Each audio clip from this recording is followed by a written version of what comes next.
Kung ang mga maiingat na tao ay umiiwas sa sakuna, umiiwas sa panganib, umiiwas na sagasain ng masamang panahon, umiiwas sa baha, meron ding mga uri ng tao na dapat iwasan kung nais nating maging maingat sa buhay. As much as we avoid danger, there are also some types of people to avoid.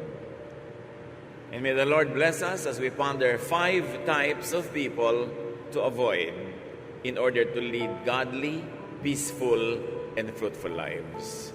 Dear God, we thank you for today. We thank you for health. We thank you for life. Patawarin niyo kami, Panginoon, sa aming mga iniisip na hindi mabuti, mga nagagawang masama. At nawa kami po'y linisin ninyo, paging dapating tumanggap na inyong pagtuturo, pagtutuwid, pagpapagaling, at pagpapaliwanag. We ask you, Father, to be our speaker. Lead us unto greater knowledge of you, so we could become better human beings, better children of you, mighty God, and better brothers and sisters to each other. Be our speaker. Preach from your throne of power and majesty, and let your light shine upon us. In the name of Jesus, your Son, our Lord, our Savior, we pray with thanksgiving. Amen. 5 types of people to avoid. Actually, marami. Pero ngayon, sapat ng 5 ang pagtuunan natin ng pansin. At sa ating pag-aaral ito, mga kapatid, hindi lang natin i-assign yung type na ito sa iba, suriin natin ating mga sarili, baka tayo ay kabilang dito. Avoid haters. Dapat tayong umiwas sa mga taong walang alam kundi magalit, namuhi, mapuot sa kapwa. Ang laging laman ng kanilang salita ay pamimintas, paninirang puri, pagmamagaling sa sarili, at panglilibak sa kapwa. God loves. And because of that, we should avoid haters. Haters are the opposite of God. Jesus' main teaching is love. Huwag natin kakalimutan at huwag tayong malilito kung ano talaga ang pangunahing katuruan ng Panginoon, ito ay pag-ibig. Sa katunayan, nung tinanong siya kung anong pinakamahalagang kautusan, sabi niya, love God and love others. Wala nang hihigit pa sa mga kautusan na ito. Meanwhile, haters negate God's will. Kinokontra ng mga salita, kilos at katuruan ng mga haters ang mga katuruan ng Panginoon. So avoid haters. John 10:10, a thief, or maybe we can use substitution and substitute the word hater. A hater comes only to rob, kill, and destroy. I came so that everyone would have life and have it in its fullest, Jesus says. Ang mga taong mahilig mamuhi ay hindi kontentong namumuhi sila. Gusto nilang ihawa ang lahat ng pwede nilang ihawa, idamay ang mga pwedeng idamay. Ang mga galit nila sa mundo, sama ng loob, sa mga naipong mga suliranin at kabiguan ng kanilang buhay, ay nais silang iganti, ibunton kahit kanino na lang. At kung maaari na tayo ma-impluwensya nila na laging magalit din, mamuhi, gagawin nila yon. Pero oras na nakinig tayo sa mga haters at nagpadala sa kanila, mananakawan tayo ng buhay, ng kaligayahan, kapayapaan, at magiging tulad nila tayo. 1 Peter 5:8, be on your guard and stay awake. Your enemy, the devil, which you may also use the word hater, is like a roaring lion, sneaking around to find someone to attack, to influence, to infect. Walang ginagawa ang ating spiritual enemy kundi maghanap ng pagkakataon na tayo ay kanyang sirain, o kaya ay mas mainam kung tayo ay pwede niya maging kasangkapan para manira ng kapwa. Kaya ang sabi ng James 4:7, resist the devil. And in our application today, resist the hater, and he will run from you. Napaka-importante na ating ingatan ang ating sarili na hindi ma-influensya ng ganitong uri ng pag-iisip. Saan natin nakikita, naririnig ang mga haters? Sa social media, maraming haters. Puro mga lason ang lumalabas sa kanilang isipan. At pagka ipinrint nila sa kanilang wall, sa kanilang site, at kinlik ang send o ang post, napakarami na agad na pwedeng malason kung palalason. Napakarami mga haters sa media, sa ating mga traditional media, radyo, telebisyon, maging sa mga dyaryo. Wala nang mabuting mapuri sa kapwa, puro kasiraan, puro paninira ang ginagawa. At katakataka, pati may mga pulpito na pulpits of hatred, na walang lumalabas sa mga katuruan, na kundi punong-puno ng mga galit sa kapwa, galit sa mga kapwa mananampalataya, na iba ang sekta o iba ang kongregasyon, galit sa mga ibang relihiyon, galit sa lahat na lang. Yung napakahalagang oras na dapat sana ay nagagamit para ang mga tao ay mapayaman ang isip, maiangat ang espiritualidad, mapalaya mula sa mga negative things, ay lalong nagagamit para ang mga tao ay maimpluwensyahan na maging magagalitin din, palamuhi, mapagmataas sa sarili, at mapanghamak sa kapwa. In the name of God, the ironies of ironies. Kailangan nakikilala po natin mga kapatid ang haters. Kung minsan tiya mo yon, minsan kaibigan, minsan nanay, kung minsan tayo. Tuwing meron siyang sasabihin, ang influensya sa iyo ay magalit ka rin sa kagalit niya, mainis ka sa taong ni hindi mo kilala, husgahan mo ang taong ni hindi mo personally nadidinig o nakikita dahil sa influensya ng haters. Huwag tayong pai-impluensya kahit mahal natin sila sa buhay. Kahit mataas ang kanilang pinag-aralan o kahit pa nga meron silang katungkulan o kapangyarihan. Ang bawat tao ay binigyan ng Diyos ng sariling isip, sariling bait para salain natin ang ating naririnig at maproseso natin sa ating isipan at mabigyan natin ng pinakamakadiyos, pinakamaayos, pinakamabuting response ang ganitong mga uri ng messages of hatred. Who else must we avoid? Avoid gossipers. Mga paladala ng chismis. Sari-sari mga alimuom na nakukuha sa lupa ang gusto nilang ilipat sa ating isipan. Proverbs 16:28, gossip is no good. It causes hard feelings and comes between friends. Ano nga ba namang buti ang idudulot ng chismis? Pinaghihiwalay ang magkakaibigan. Pag nalaman mo kung ano sinasabi ni ganitong tao laban sa'yo, lumalayo na yung loob mo, nagkakagalit na kayo. At kung ikaw man ay papatol at magsasabi ng masasama tungkol sa kanya, mga chismis tungkol sa kanya, magagalit din siya sa iyo, walang mabuting idudulot. Kung minsan napakatagal na investment ng pagkakaibigan, pagtutulungan, pagmamahalan, sinisira ng mga makakating dila, sinisira ng mga chismis. Proverbs 20:19, stay away from gossips. They tell everything. Lumayo daw sa mga taong hindi na namimili ng sinasabi, lahat na lang sinasabi. Kahit pa nga dumadating sa iyo para magsumbong ng sinasabi ng iba laban sa iyo, masama pa din ang influence sa iyo, kapatid. Kaya pwede mong sabihin, huwag ka nang lagi magsumbong sa akin. Ine-expect ko na that everybody will love me, people will criticize me, people will say evil things against me, but please, huwag mo nalang sabihin sa akin. Kasi nalalason lang yung isip ko, gumugulo ang aking damdamin, nagagalit ako, nawawalan ako ng concentration at pwede magkasala rin ako dahil dyan. Ang tao pong matino, hindi buong buo na ikinukwento ang kanyang nadidinig. Lalo pa nga ang kwentong ito ay hindi naman nakakatuwa at nakakapagpagalit pa nga. Discreet and decent people filter their gossip, if ever they gossip. Kasi we should not be gossiping. There are two types of gossipers.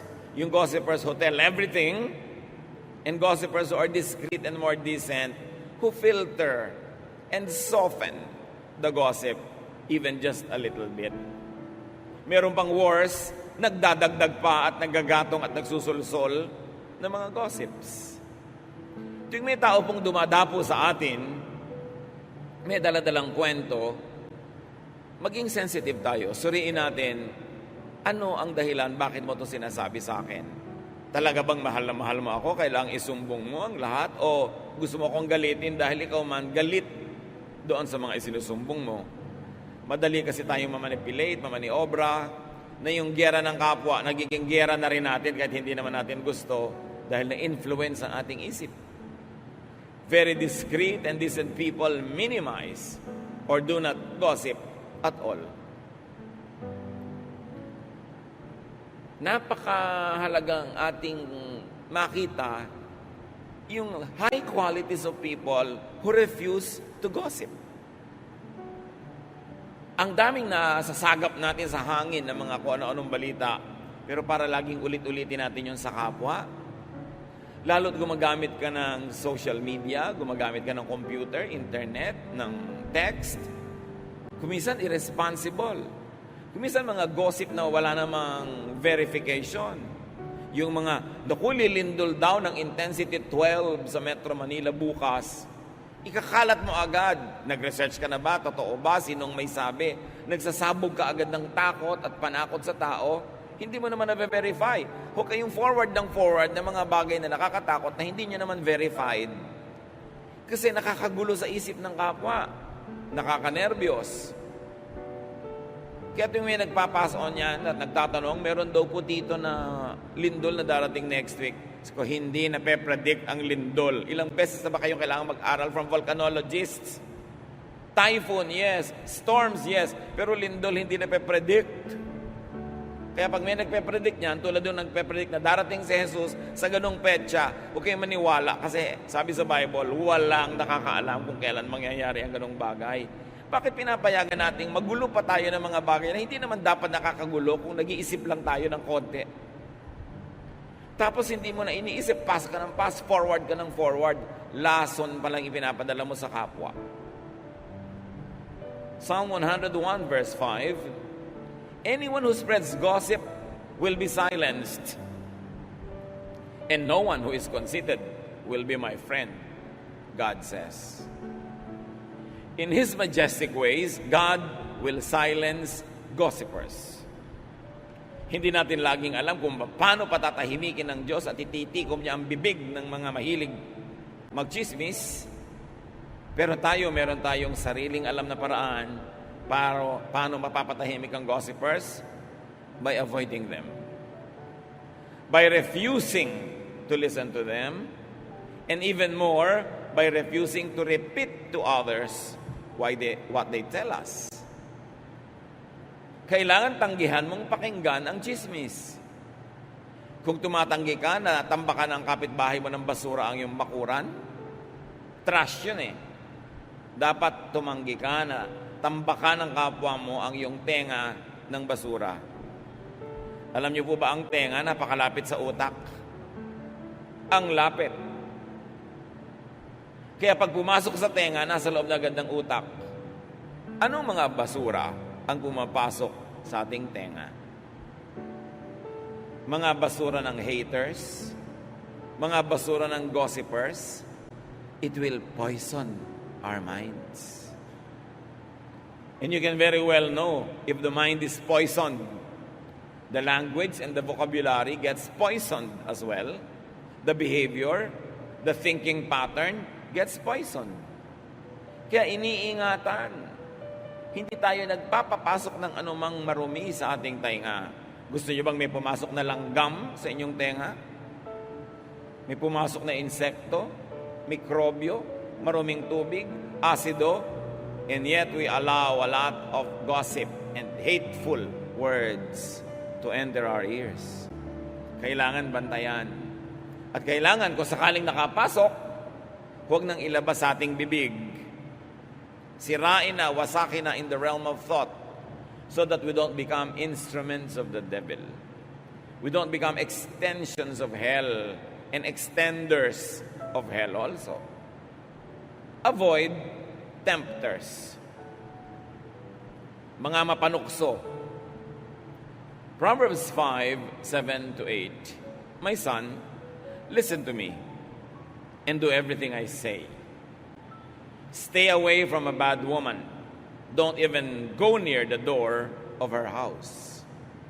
Siyempre, pwede mo sabihin, stay away from a bad man or a bad activity or habit, a bad social media post or wall or site. Dati kasi kailangan maglakbay ka pa para ka matukso, maglakad ka pa para may mapuntahan. Pero ngayon, because of the social media, because of the internet, isang bukas ng computer, 2-3 click, nandun ka na sa pinto ng bad woman or bad man.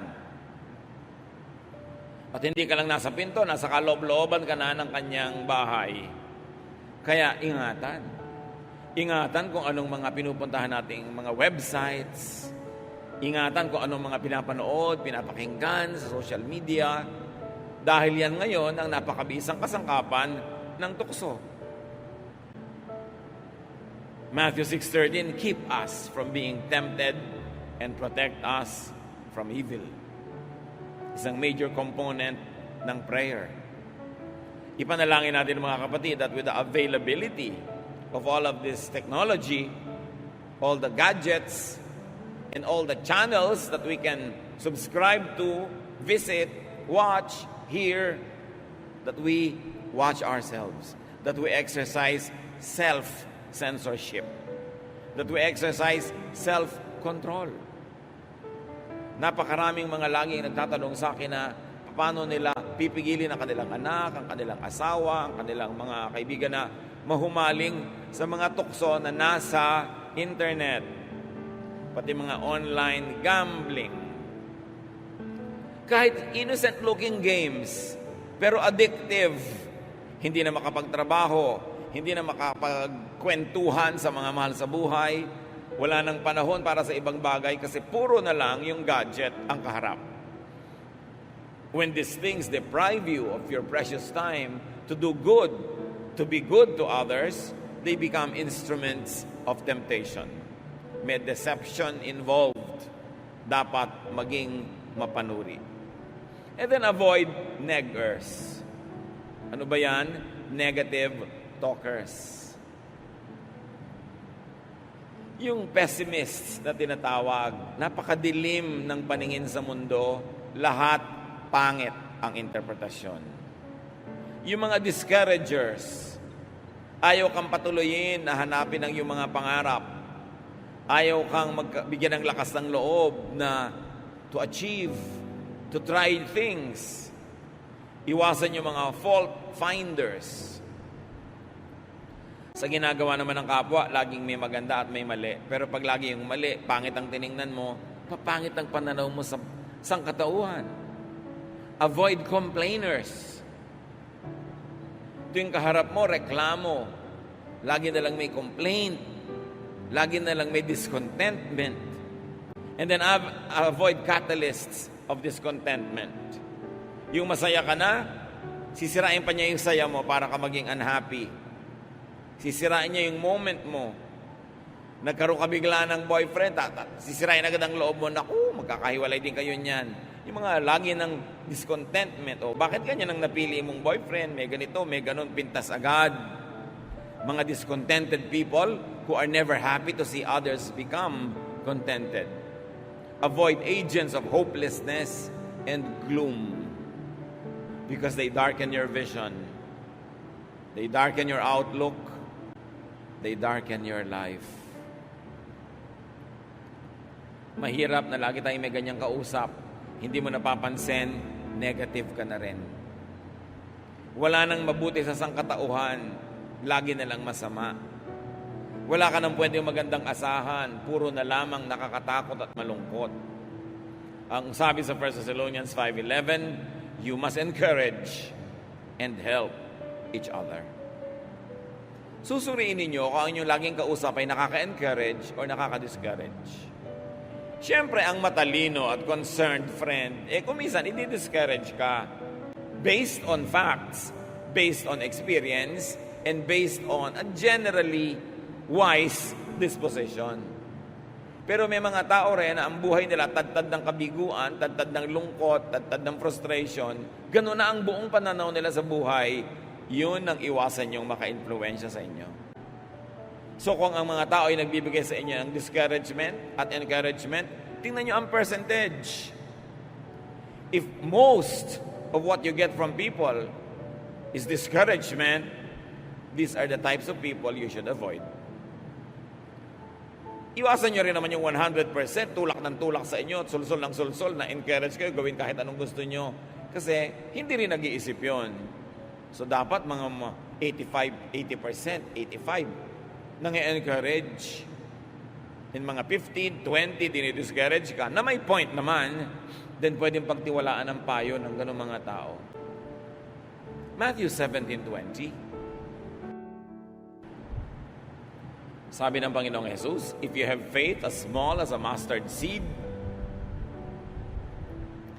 you can say to this mountain, move from here to there, and it will move. Nothing will be impossible for you. Kaprasong faith can achieve much. Huwag kayong papayag na inyong faith, inyong pag-asa, yung inyong energy, tanggalin ng mga negative thinkers. Huwag kayong pumayag na inyong pananalig, tanggalin ng mga walang pananalig. Na ang inyong pananampalataya ay pahinain ng mga ayaw manampalataya. Kasi ang pananampalataya, kayamanan. Yan ang pinakamahalaga nating kayamanan. Because only faith can move mountains. Not even all the money in the world can move mountains. Not even all armies in the world can move mountains.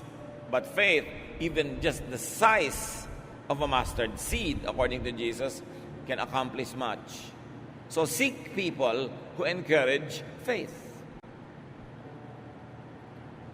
Makibarkada kayo, makipag-usap, makigrupo sa mga taong nagpapalakas sa inyong pananampalataya, hindi doon sa nagpapahina. Makinig kayo doon sa nagpapainit ng inyong paglapit sa Diyos kaysa doon sa mga nagpapalamig. Makinig tayo doon sa nagbibigay sa atin ng pag-asa, hindi ng takot. Dahil ang taong natatakot, lalong natutupad yung kinakatakutan niya. Seek people who encourage faith because they empower you. Seek people who empower, not those who weaken you, not those who weaken your resolve, not those who blind you with their bitterness, not those who will discourage you from loving, from believing, from hoping. These are the people who will set you back. They are not happy being set back themselves, magdadamay at magdadamay sila. Avoid people who negate faith, who weaken you. Yung gustong sirain yung pananalig mo, wala naman siyang ipapalit na superior. Gustong sirain ang pag-asa mo, wala naman siyang ibinibigay sa ibang pag-asa.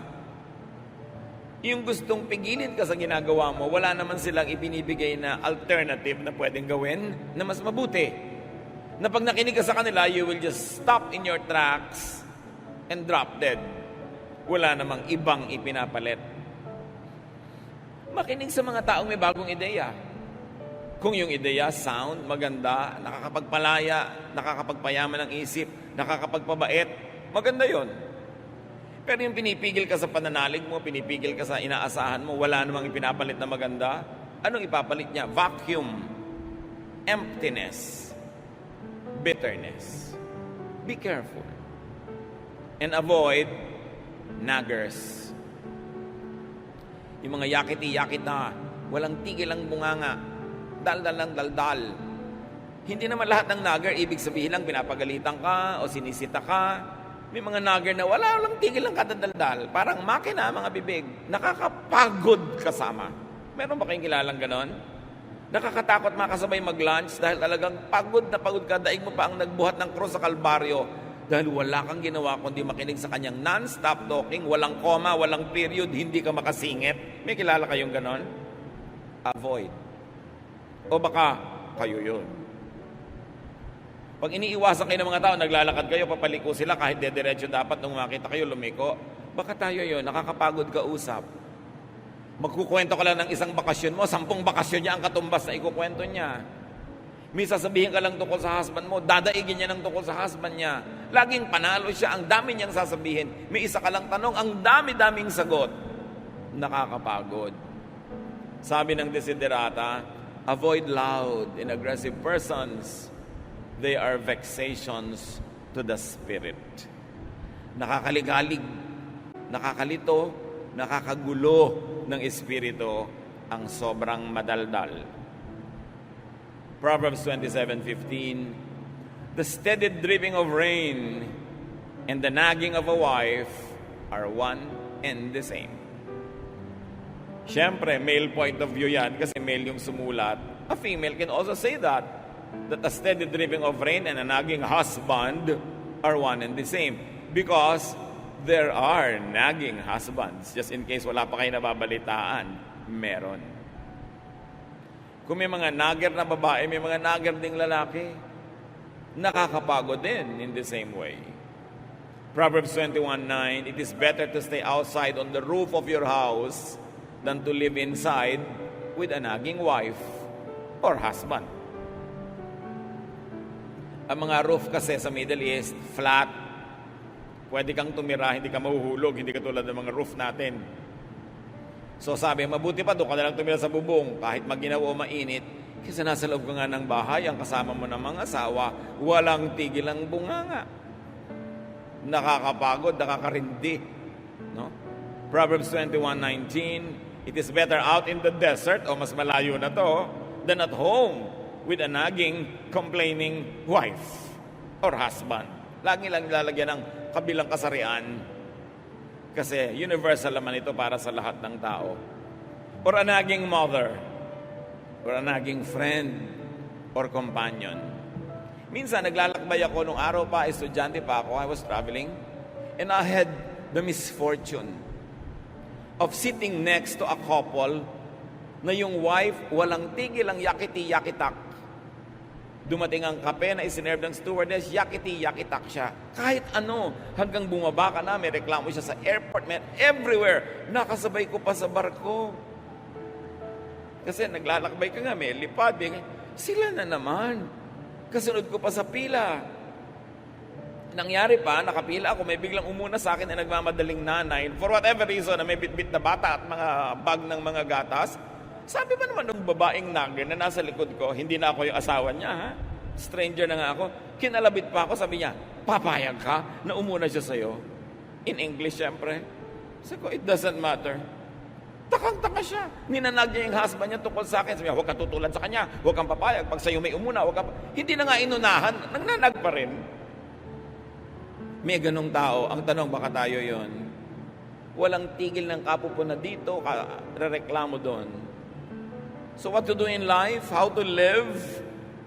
Ang iksi-iksi ng buhay, pupunuin mo pa ng mga negative. Sayang naman ang time. Psalm 90:12, teach us to use wisely all the time we have. Panginoon, bigyan niyo po kami ng karunungan na maging matalino kami kung paano gagamitin ang napakamangahalagang sandali na ipinahihiram niyo sa amin. Pag nagsayang ka ng 1 oras, kalahating oras, 10 minuto, 1 minuto, sa nonsense talking, sa lack of faith, sa paninirang puri, sa pangmumuhi, sayang kasi hindi na mababalik yung oras na yon. Minimize pain is what we should do in life.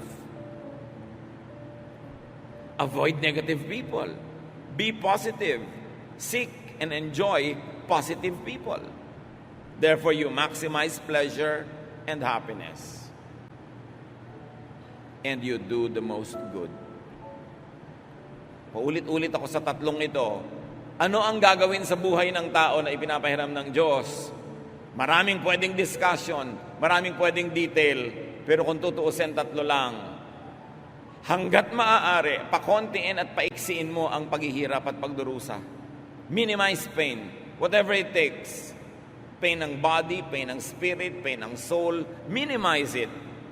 Huwag quarrel ng quarrel. Pampagulo kasi yung quarrel. Pamparaki ng hirap sa buhay. Kailangan maghanap buhay ka para hindi ka mahirap, may makain ka. Therefore, you minimize hunger. Minimize pain. That's why, pinipili mong mabuti kung sinong papakasalan. You minimize pain. Hindi naman totally mawawala yun, meron. But you minimize by choosing wisely. And you maximize pleasure and happiness. Kaya yung mga iba, nagkakapilang pleasure. Yung iba, nilalagyan pa ng sugar, more pleasure. Yung iba, meron pang cream, more pleasure pa. Because you have to maximize pleasure, whatever it means to you, so long as you don't do evil to maximize your pleasure. Kaya may mukha ka na, salamat. Yung iba, naglalagay pa ng makeup para mas ma-please sila. At siguro yung mga tao gusto nilang i-please. Nagdadagdag ka ng kaligayahan lagi at kasiyahan sa buhay. Bakit naman hindi? Ang iksi-iksi ng buhay. Kaya nagluluto ka, sarapan mo. Napakalaking kreme naman na meron kang gulay, meron kang panluto, tapos ang niluto mo walang kakwenta-kwenta, sayang ang gas. Ba't may mga ganun magluto? Walang kakwenta-kwenta. It's a crime against the planet. Sinayang mo yung mga ingredients. You maximize pleasure and happiness. That's why may bahay ka, pwede na, pero pinipintahan mo pa. At hindi basta pinta, yung gusto mong kulay. Because you're maximizing pleasure. And then you do the most good to balance everything. Because when you only minimize pain and maximize pleasure, but don't do the most good, you will become selfish. And you will become evil to other people. So you do the most good. Tatlong bagay lang ang buhay. Pag ginawa mo yan, ikaliligaya ng Diyos ang ipinahiram niyang buhay sa iyo at baka bigyan ka pa ng extension.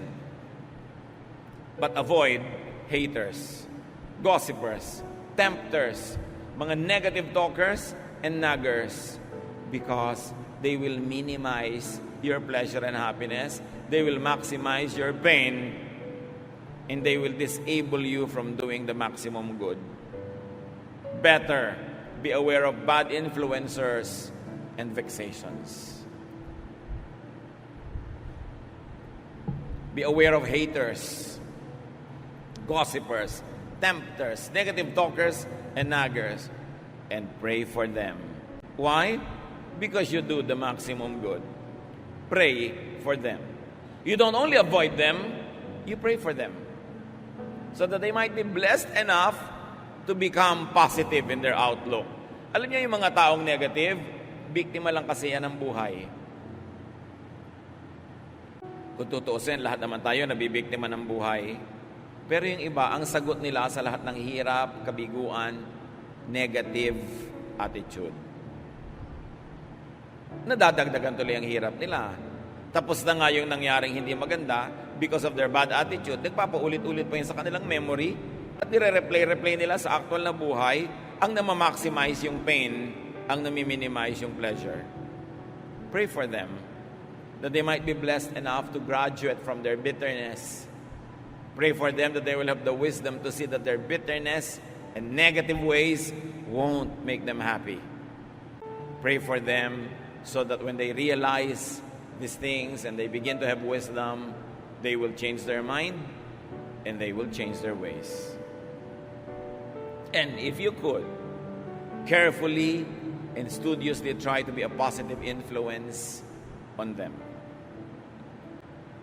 Pag may mga nagger, may mga negative talkers, pag may mga bitter people, discouragers, tuwing mga panahon na hindi nyo maiiwasang sila ay makasalamuha, makasama, makausap, tiyakin nyo mga kapatid na kayo ang nakaka-influensya sa kanya ng positive at hindi kayo ang nai-influensya ng negative. Gawin nyo siyang mission-filled. Make a firm resolve, especially if these people are close to you, that you will become an instrument of God to bless the person so that the person could be lifted up out of negative situations and negative thinking, and they could become positive. But avoid being them or being like them. Madalas naman, nagiging tulad tayo ng mga negative, hindi naman natin napapansin at alam. Wala tayong consent. Nadadala lang tayo sa dalas nating kausap. And because we don't put safeguards in our ears and in our eyes, we could get influenced by poisonous people. Avoid being a hater. Kung may nagkamali sa iyo noon, hindi lahat ng tao ganon. Kahit mas marami pang ang mali, meron pa ring tama. So huwag mong ihuhusga yung bagong kilala mo na mali agad. Hayaan mong magkaroon siya ng pagkakataong magpakilala ng maayos. Although, dahil lang ingat ka na, hindi ka naman masyadong vulnerable na sobra-sobra magtiwala, pero huwag mo agad tatanggalan ng tao ng at least benefit of the doubt na siya ay may mabuting magagawa sa'yo. Avoid being a gossiper, a tempter especially, a negative talker, and a nagger. Romans 2, verse 1. Some of you accuse others of doing wrong, but there is no excuse for what you do. When you judge others, you condemn yourselves because you are guilty of doing the very same things. So pag meron tayong nilabel na ay negative thinker to, ay negative talker, ito discourager, tiyakin natin tayo, hindi ganon. Kasi yun yung tinatawag na talbog sa akin, dikit sa'yo. The judgment that you throw at people will bounce back to you if you are doing the same thing. So let us always examine ourselves first. Unahin natin suriin ang ating mga sarili.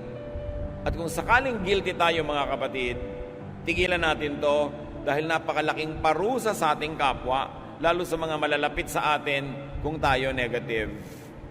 Kung tayo mahirap kasundo, kung tayo mahirap kasama, para nating pinarurusahan ang mga kasama natin. Hindi kasiyahan na tayo makasama, parang isang sumpa. If guilty, let us avoid inflicting others with our disease. Let us get treatment from the Lord. Meanwhile, remain in isolation while we are contagious. Pag nagpupumiglas, nagwawala ang isang salita na makalabas sa ating bibig, suriin muna natin, will it edify people? Makakabuti ba sa makakarinig? Makakabuti ba doon sa pinag-uusapan? Makakabuti ba sa inyong sariling puso at relasyon sa Diyos? At pag hindi, wasakin ang salitang ito at huwag itong payagang mabuo at lumabas pa sa ating bibig. And very, very importantly, choose your company ever very carefully. Because bad company ruins our morals. Kung minsan nagkakaroon tayo ng mga masasamang ugali, influence lang ng iba. Suriin natin mga kapatid. Umiwas sa hindi mabuti. Sayang ang panahon, sayang ang buhay kung magugugol pa sa mali. Panginoon, ituro niyo sa amin ang tamang daan, maging sa maliliit na mga detalye ng buhay na pang-araw-araw, maging sa mga bagay na hindi naman theologically big, pero may kinalaman sa aming kasiyahan, kaligayahan, kapayapaan, at maging sa kasiyahan, kaligayahan at kapayapaan ng aming kapwa. Turuan mo kami, Panginoon, na maging tama, maging makadiyos, para ang aming mga bawat malapitan ay mapagpala at hindi makatanggap ng sumpa. Meanwhile, turuan mo kami maging maingat.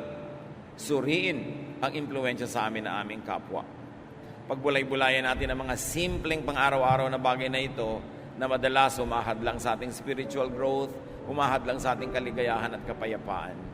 Ama, papaglinawin niyo po ang aming isip at bigyan kami ng mga practical applications sa napakakaraniwang topic na ito, pero mahalaga sa aming espiritualidad. Magbulay-bulay tayo sumandali, mga kapatid.